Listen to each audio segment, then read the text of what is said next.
성도 여러분의 가정에 이 어려운 때에 하나님의 인도하심과 보호하심과 공급하심이 충만히 이루어지기를 주님의 이름으로 축원합니다. 우리는 송구영신 예배 때 어떻게 하면 반석 위에 집을 지을 수 있는가에 대해서 말씀을 드렸고, 그 구체적인 방법으로 하나님을 바르게 믿을 때, 또 바르게 믿고 바르게 믿는 생활을 할 때 반석 위에 집을 짓게 된다, 이런 말씀을 드렸고, 그 구체적인 방법으로 성경을 믿어야 되는데, 그 중에서도 대표적인 사도신경에 나오는 12가지 항목을 믿고 순종하면서 살아갈 때 반석 위에 집을 짓는다, 이렇게 말씀을 드렸습니다. 우리가 사도신경에 나오는 그 내용들을 한마디로, 한 단어로 말하면 바로 복음이라 이렇게 말할 수 있습니다. 여러분, 복음은 기쁜 소식, 기쁜 소리입니다. 복음이 우리 안에 머물면 어떤 일들이 벌어지느냐면 기쁨이 넘치게 되어 있습니다. 복음이 우리 안에 머물게 되면은 하나님이 정말 크신 분으로 우리 앞에 자리를 잡게 됩니다. 우리 심령 속에서 하나님이 정말 크신 분으로 자리를 잡게 되면 반대로 세상은 작아 보이게 되어 있습니다. 그러나 우리 믿음 생활이 바르지 못해서 하나님은 작고 하나님은 보잘것없는 존재로 우리 안에 계시면 오히려 뭐가 크게 보일까요? 세상이 크게 보입니다. 재정적인 압박이 크게 보이고요, 질병이 크게 보입니다. 여러분, 이것은 두려움도 마찬가지입니다. 우리가 마땅히 두려워해야 할 하나님을 두려워하지 않으면 두려워하지 않아야 할 세상을 두려워하게 되고, 세상의 일들을 두려워하게 되고, 다른 것들을 두려워하게 되어 있습니다. 그래서 우리가 사도신경을 바르게 고백하면 우리 심령 속에 복음이 흘러차고 넘치기 때문에 우리 하나님이 커지고, 하나님이 정말 두려운 분으로 우리 안에 자리 잡고, 하나님의 사랑이 우리 안에 자리 잡음으로 이 땅 위에서 그야말로 담대하게 살아갈 수 있는 복을 누리게 되는 줄로 믿습니다. 만약에 이 자리에 오신 분들 중에서 이런 상태가 지속된다면 매우 정상적으로 신앙생활을 하고 있는 것입니다. 그러나 그렇지 않고 나는 세상이 너무 커, 물질이 너무 커, 다른 게 너무 크고 하나님은 작아, 이렇다면 그것은 죄 문제에 우리가 걸려 있다는 증거입니다.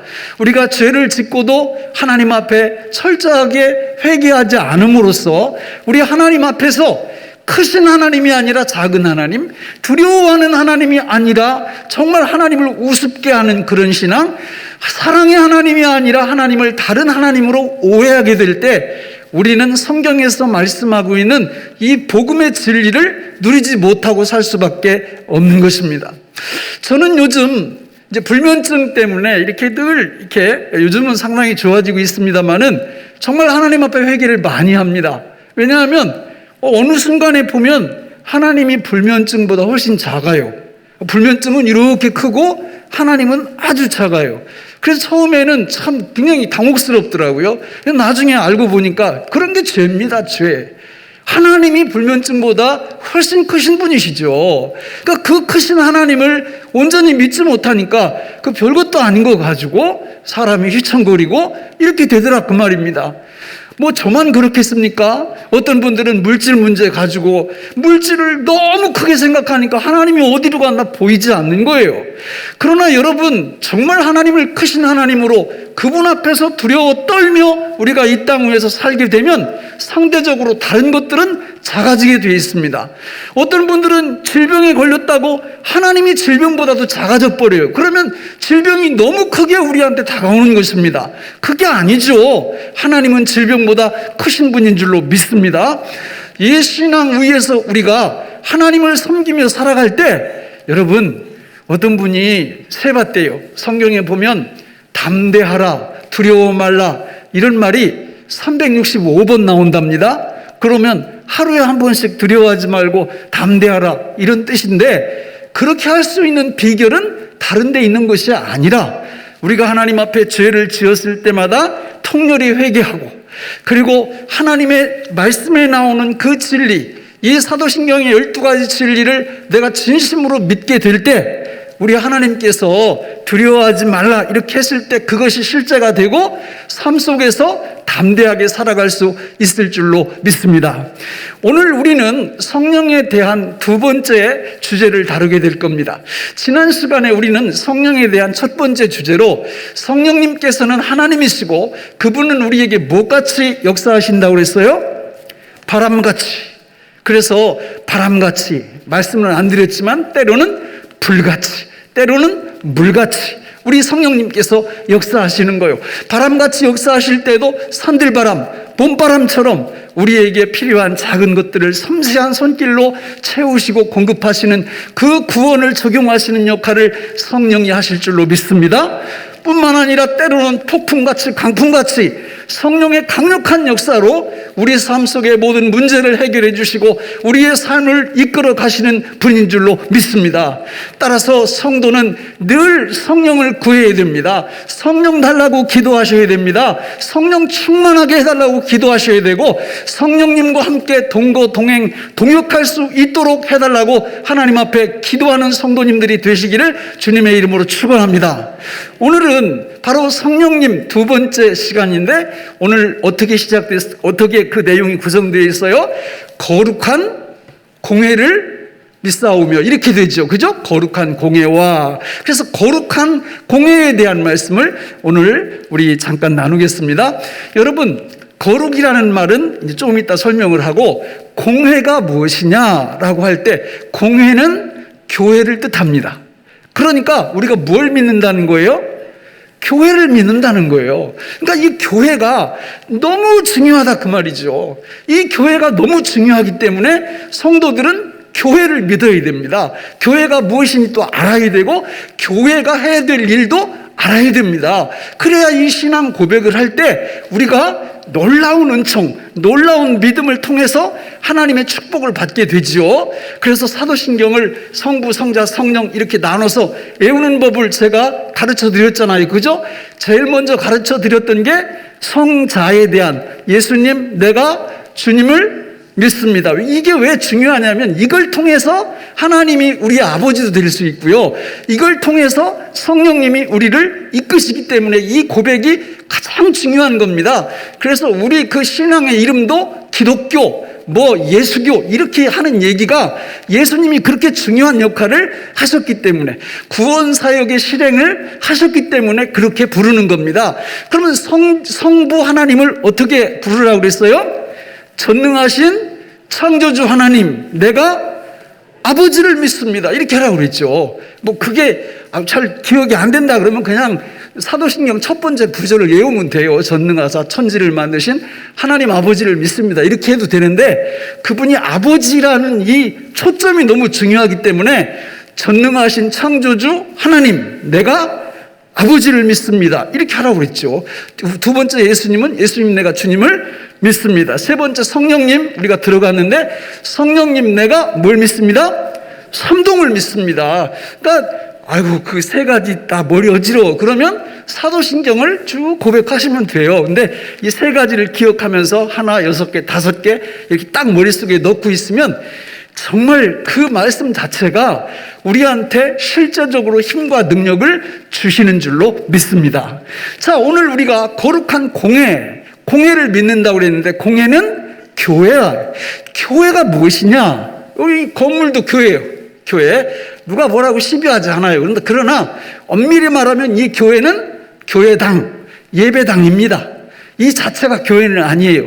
성경에서 말씀하고 있는 교회는 예수 그리스도를 주님으로 영접한 2명 이상의 모임을 교회라고 부릅니다. 혼자 있으면 교회라고 하진 않아요. 성도가 2 이상 모여야 그것을 교회라고 하고 우리가 구원받은 성도들이 여기 많이 모이기 때문에 그냥 세교중앙교회 이렇게 말해도 아무 상관이 없는 것입니다. 그런데 성경에 보면 이 교회의 종류가 여러 가지가 나와요. 가장 대표적인 게 눈에 보이는 교회와 눈에 보이지 않는 교회, 가시적 교회와 불가시적 교회 이렇게 나눕니다. 그 나누는 기준이 뭐냐? 눈에 보이는 교회는 교회에 오는 분들이 다 교회라고 보는 거예요. 그렇지만 교회에 온다고 해서 다 예수 믿고 구원받은 사람이라고 볼 수도 있겠고 볼 수도 없겠지요. 그렇지 않습니까? 그래서 눈에 보이지 않는 교회는 성령으로 거듭난 하나님의 백성들만을 눈에 보이지 않는 교회, 가시적 교회 이렇게 부릅니다. 또 다르게 부르는 방법들이 있어요. 예를 들어서 전투하는 교회와 승리한 교회 이렇게 나눌 때는 전투하는 교회는 지상에 있는 지상교회를 뜻하고요, 승리하는 교회는 하늘에 있는 천상교회를 뜻하는 것입니다. 이런 교회의 구분을 여러 가지로 하는데 중요한 건 뭐냐? 교회는 구원받은 하나님의 백성들의 공동체, 모임이라는 거죠. 이게 교회의 정의입니다.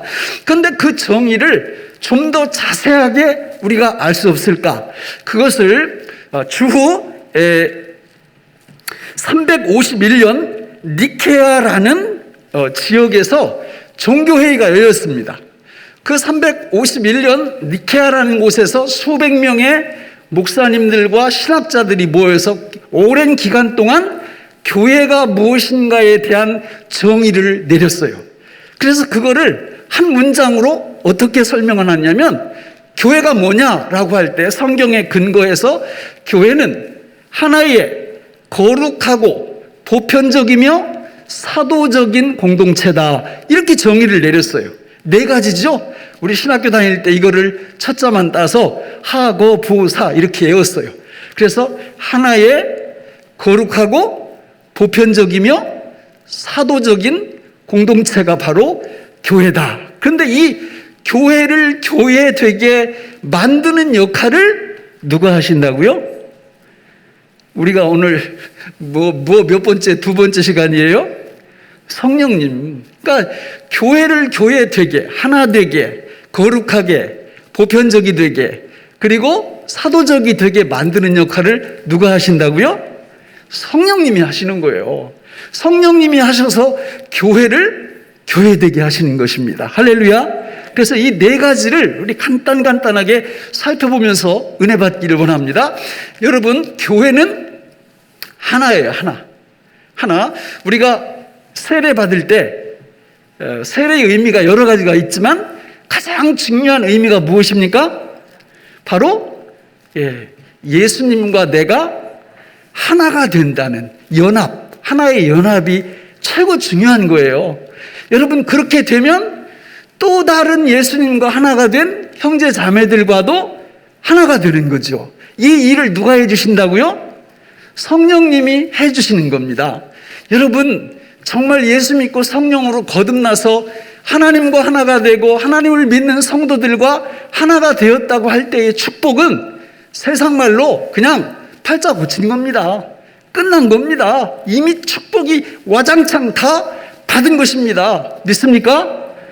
그 하나가 안 된 사람들이 나중에 지옥 가는 거고요, 하나가 된 사람들이 천당 가는 겁니다. 그러니까 하나가 된다라는 것이 그렇게 중요한데, 이 일을 성령의 거듭남 중생으로 하나님이 하신다라는 거예요.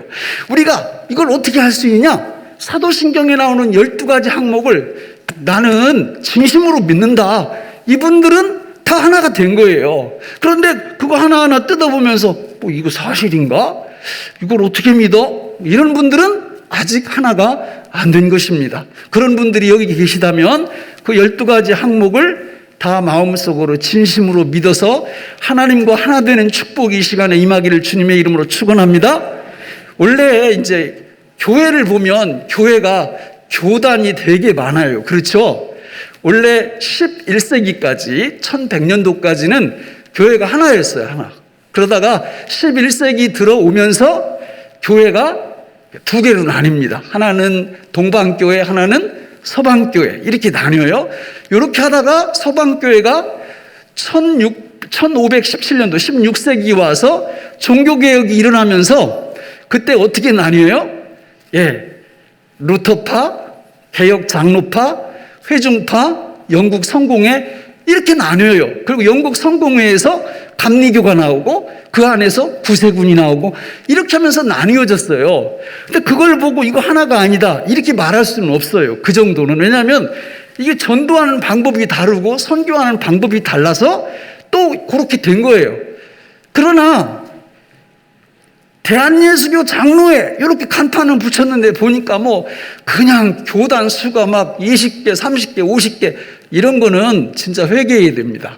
이런 거는 인간의 욕심 때문에 이렇게 나눠진 거고, 그 큰 교단들 있잖아요. 뭐 침례교니 장로교니 감리, 이거는 정말 선교를 위해서, 우리나라도 처음에 선교사들이 들어올 때 들어와서 합의를 했어요. 그래서 경상도 지방은 어떤 교파가, 또 전라도 지방은 어떤 교파가, 충청도 지방은 어떤 교파가 전도한다, 이렇게 다 나누어서 정말 사이좋게 선교를 한 그런 역사도 있습니다. 이렇게 교회는 하나가 된다는 거예요. 하나, 성령께서 하나가 되게 하신다는 거예요. 그래서 교회를 이렇게 신앙생활을 하면서 하나가 되도록 늘 이렇게 살고 있는 사람은 그 구원받은 사람 틀림이 없어요. 그런데 교회 안에서 하나가 되는데 방해를 하는 사람들이 자꾸 있어요. 뒤에서 막 험담을 한다든지 싸움을 붙인다든지 또 이상한 소리를 한다든지, 이런 사람은 잘 생각해 보셔야 됩니다. 예수님과 하나가 아닐 가능성이 많이 있기 때문에 그래요. 교회는 성령께서 하나가 되게 하셔서 하나 되신 이 사람들을 장차 천당으로 하나님께서 이끄시고 이 땅에서도 하나님의 축복을 베풀어 주실 줄로 믿습니다. 두 번째, 뭐라고 그랬어요? 하나의 거룩하고 보편적이며 사도적인 공동체라고 그랬잖아요. 교회는 거룩한 곳입니다. 교회는 거룩한 사람들이에요. 그런데 이 시제가 두 시제를 써요. 거룩이라는 말을 하나는 과거로 쓰고 하나는 현재로 쓰는 거예요. 그러니까 무슨 뜻이냐면 성도는 이미 거룩해졌다. 그리고 늘 거룩을 추구해야 한다. 성경이 이렇게 나오는 겁니다. 거룩한 공예라는 의미가. 그래서 고린도전서 1장 2절을 보면 우리 같이 한번 읽어볼까요? 시작. 고린도에 있는 하나님의 교회 곧 그리스도 예수 안에서 거룩하여지고 성도라 부르심을 받은 자들과 됐습니다. 자, 거기 보시면 그리스도 예수 안에서 어떻게 됐다고요? 거룩하여지고. 저게 무슨 뜻이에요? 과거예요? 현재예요? 과거예요. 예수 믿고 성령으로 거듭나면 이미 거룩해진 겁니다. 저거를 전문 용어로 뭐라고 불러요? 칭이라고 부르는 거예요. 칭의의 은총을 우리가 어떤 행위하고 아무 상관도 없이 예수님을 믿었다는 그 이유 하나 때문에 하나님은 우리를 거룩하다고 보시는 겁니다. 여러분, 이 칭의의 은총을 누릴 줄 알게 되면 놀라운 하나님의 은혜가 임하는 거예요. 그런데 살면서 칭의의 은총을 누릴 줄 모르는 분들은 이게 믿음이 없는 거예요. 믿음이 없으니까 하나님은 계속 거룩했다고 말씀을 하시는데 본인은 맨날 낙심하고 절망하고 막 죄책감에 사로잡혀 있고 그냥 정말 하나님의 백성임에도 불구하고 이 칭의의 은총을 전혀 누리질 못하는 겁니다. 이건 배우지 않아서 그랬을 수도 있고 믿음을 적용하지 않아서 그랬을 수도 있고 거듭나지 않아서 그랬을 수도 있습니다. 그러나 예수 믿어서 예수님과 하나가 된 분들은 이 땅 위에서 살아갈 때 이 칭의의 은총으로 늘 기쁨이 이 안에서 넘치게 되어 있고요. 하나님이 굉장히 크신 분으로 자리 잡고 있고요. 하나님이 우리 앞에 두렵고 떨리는 분으로 자리 잡고 있습니다. 이 칭의의 은총은 잘한 거 아무것도 없는데 하나님이 잘했다고 하시니까 감업하고 감지덕지한 거예요. 이게 복음이에요. 이게 복음. 이런 복음 속에서 사시기를 주님의 이름으로 축원합니다.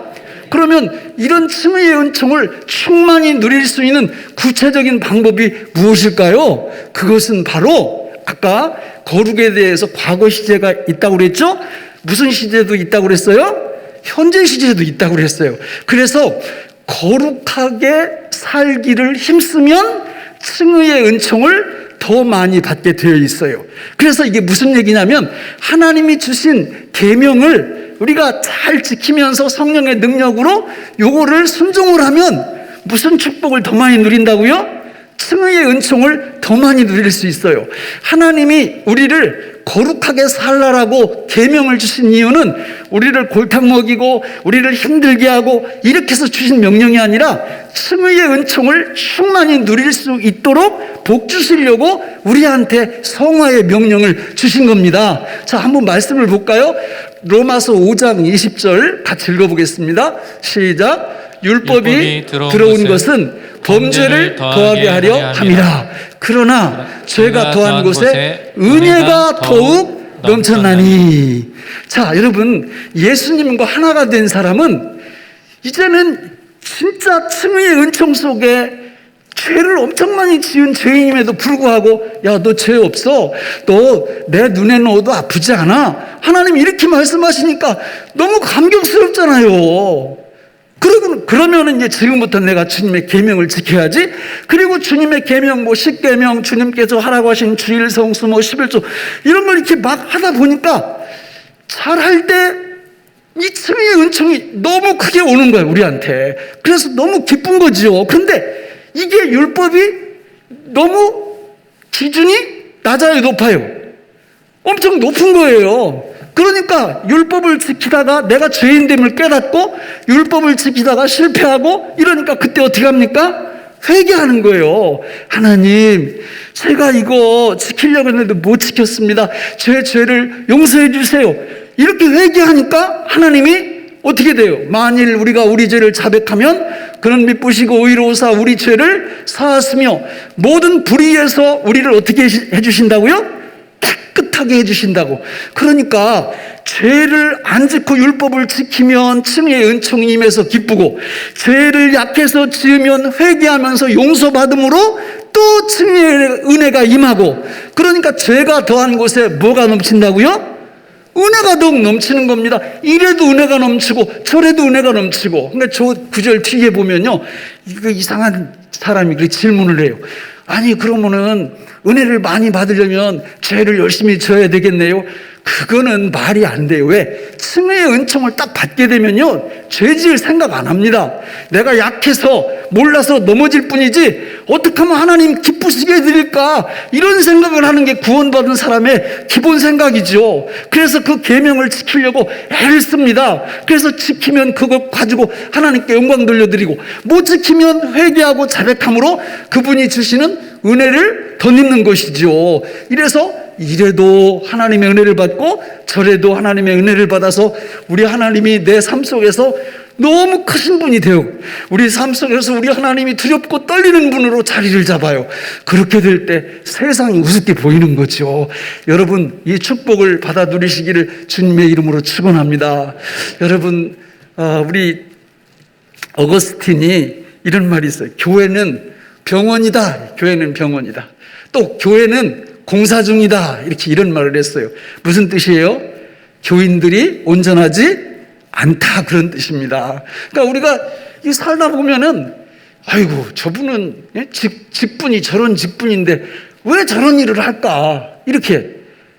그러면 어떻게 기도해 줘야죠.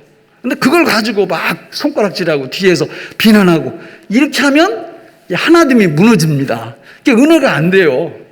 어떤 사람은 여기다 이렇게 써 있어. 여기다가 다, 어떤 사람이 써 있는 게 아니라 다 써 있어. 여기다가 뭐라고? 공사 중. 여러분 봐요. 옆에 분들 글씨 다 보이잖아요. 공사 중. 근데 어떤 분은 앞에 한자가 더 붙어 있어. 무슨 자일까요? 난공사 중. 그러니까 이분은 시간이 오래 걸려. 그러니까 교회는 나오는데 이게 난공사. 그 시간이 오래 걸리는 거예요. 이게 하나님이 필요하니까 그렇게 하시는 겁니다. 그리고 계속 성화시켜 나가는 거죠. 천국 가기 전까지 예수님 닮아가는 그런 모습으로. 그러니까 교회가 그렇게 중요하니까 우리가 교회를 믿는다는 신앙 고백을 하게 돼 있는 겁니다. 저는 원합니다. 우리 교회에 나오는 모든 분들이 이미 거룩해지셨고 또 앞으로도 거룩을 추구하는 귀한 분들이 되셔서 우리 하나님 주시는 칭의의 은총을 충만히 받아 누리시기를 바랍니다. 세 번째는 뭐예요? 하나의 거룩하고 보편적이며, 그러니까 교회는 보편적이어야 돼요. 성령께서 다 이것도 역사를 해주셔요. 여러분, 보편적이라는 말이 카톨릭이라는 말이거든요. 그러니까 이 좋은 이름은 이상한 데서 다 갖다 써가지고, 보편적이라는 말이 카톨릭이라는 말인데, 그래서 이 개신교에서는 카톨릭 거기 있으니까 그냥 유니버셜이라는 말을 이렇게 사용하기도 해요. 우주적인 교회 이렇게 얘기하는데, 이게 무슨 얘기냐면 두 가지 의미가 있습니다. 하나는 하나님의 교회는 어떻다? 역사와 전통을 가지고 있다, 이런 의미예요. 역사와 전통. 여러분 생각을 해보세요. 교회의 역사가 언제부터 시작된 겁니까? 교회가 뭐라고 그랬어요? 하나님 믿는 하나님의 백성 두 사람 이상의 공동체라고 그랬죠? 쭉 올라가 보세요. 누구까지 가요? 아담과 하와까지 가는 거예요. 그게 교회의 시작이에요. 창조하실 때 교회와 가정이 함께 시작된 겁니다.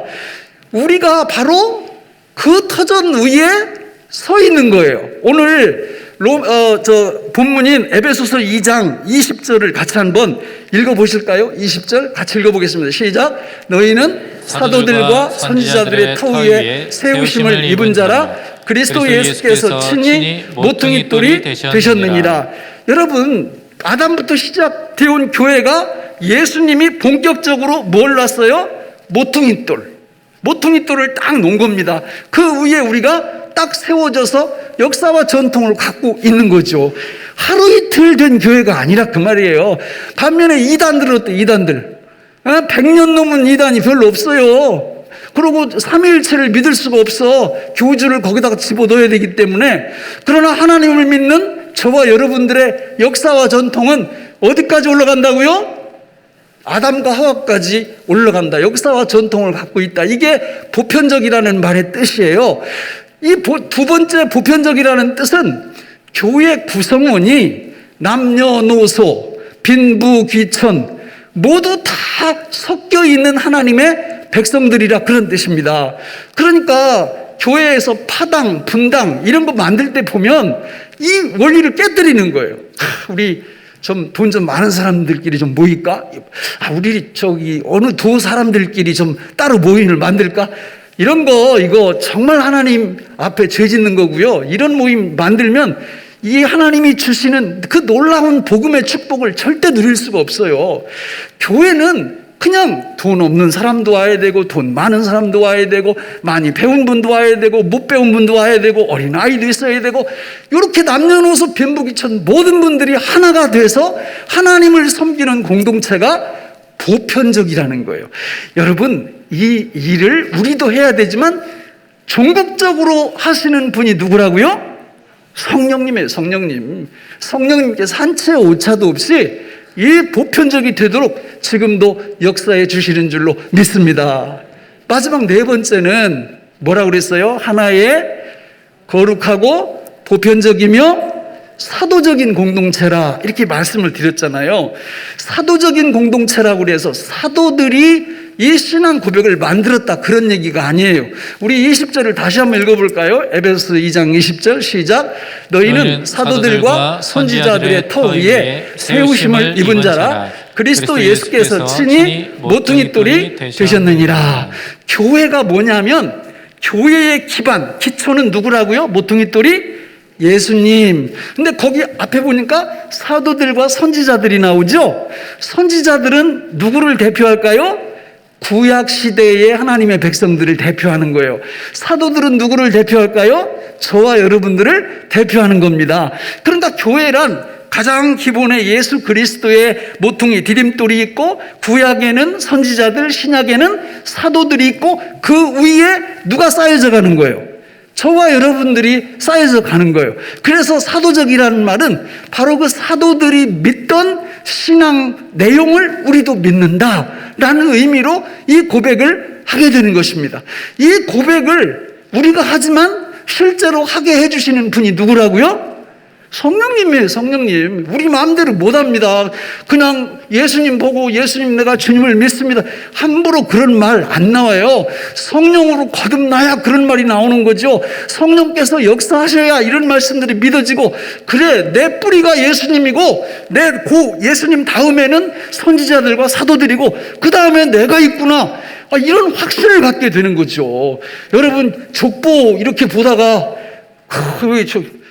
하여튼 그 족보를 하나 샀는데요. 이게 2만 원 걸 2권을 샀어요. 근데 보니까 나중에 알고 보니까 그 족보 팔아먹은 사람이 사기꾼이더라고. 그래서 하여튼 족보를 보면은 조상들이 보통 그 위대한 사람들이 아니에요. 근데 그걸 어떻게 믿어 그걸? 그렇잖아요. 그래도 그래도 그 족보가 거짓말이라 할지라도 우리 집이 말이지 신라 뭐 시대에 몇 대 뭘 지냈고 어쩌고 이런 말 써 있으면 기분이 좋아요, 안 좋아요?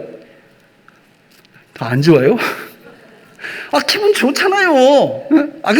그 사실인지 아닌지는 모르지만 내 족보에 딱 보니까 위대한 사람들이 있다 그러면 이거 사실 좋은 일이에요, 좋은 일. 그러나 우리의 진정한 족보 딱 나오잖아요, 성경에.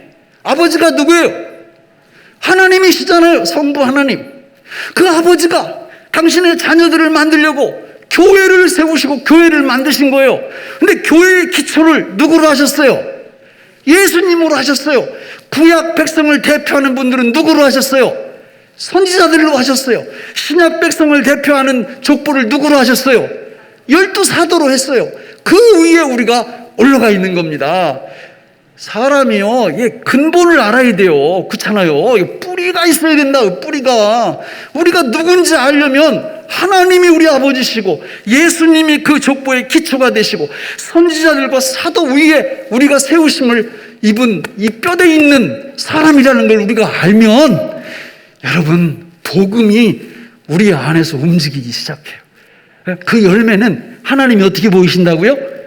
하게 보이신다고요. 세상은 작게 보여요. 하나님이 또 진짜 두렵고 떨리는 경외할 뿐으로 우리한테 보여요. 그러면 세상은 전혀 무섭지 않아요. 이게 뒤집히면 이게 문제예요. 뒤집히면. 왜 뒤집히냐? 우리가 짓는 죄에 대해서 예민하지 않은 거예요. 하나님은 죄에 대해서 정말 크게 생각하세요. 자기 아들까지 십자가에서 매달 정도로 죄에 대해서 크게 생각하는데 우리는 죄에 대해서 너무 작게 생각하는 거예요. 그리고 회개도 잘 않는 거예요. 이러니까 그 복음의 열정, 복음의 능력이 우리 안에서 솟구쳐 오르질 않는 거죠. 여러분, 말씀을 맺겠습니다.